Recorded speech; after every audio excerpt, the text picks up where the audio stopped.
So here's the neat part. I don't, unless I do, right? I think there has to be a point to it if it's in your game. Like, some science fiction material that I've written in the past foresees a future where humanity has blended into a single human race with mixed traits. So, slightly brown people who are all devastatingly attractive. Things like that. So that is inclusivity, but not inclusivity in the way people typically think about it. And it has a point and a grounding in the game world that we're talking about. When all the barriers have come down, when people are free to move about the planet or planets as they wish, what's going to happen to these petty divisions in things like race? They might disappear, and people would be horribly prejudiced against each other for different reasons, ideological, religious, those sorts of things.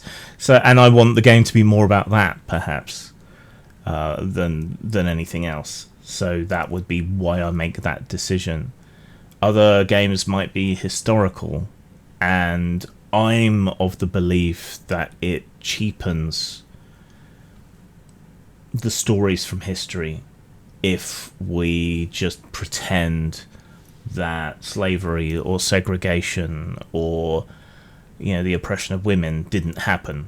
So if I write a historical game set within a particular period or a particular place, then I'm interested in accurately representing the difficulties that people will have had in that past. Now, adventurers are always the exceptions, and you will always find historical exceptions, but they're notable because they're exceptions, right? And if we ignore people's struggles and difficulties in the past, that's erasure, not the band, in my view. And so I don't like to do that.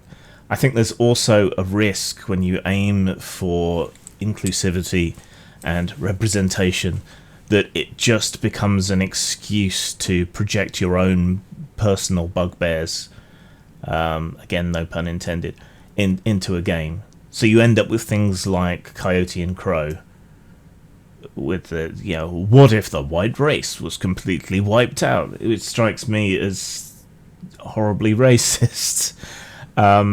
And tone deaf and one note. So, not a fan. And you see similar sort of things in a lot of other games, which I'm not a fan of. So, my approach is more, what do I want these stories to be about? And so does it or does it not make sense to have oppressed groups and more powerful groups, privileged groups, whatever else within the setting, and how does that help tell the story? Dark Sun without slavery and without oppression from the Sorcerer Kings is a lot less interesting.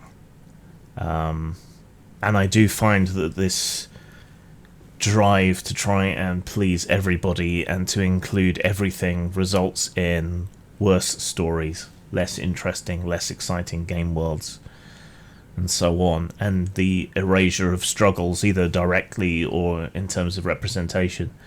So I'm interested in creating varied stories that either accurately represent historical problems or which examine the problems through fantasy or science fiction in the form of allegory, in the way that Star Trek used to, things like that.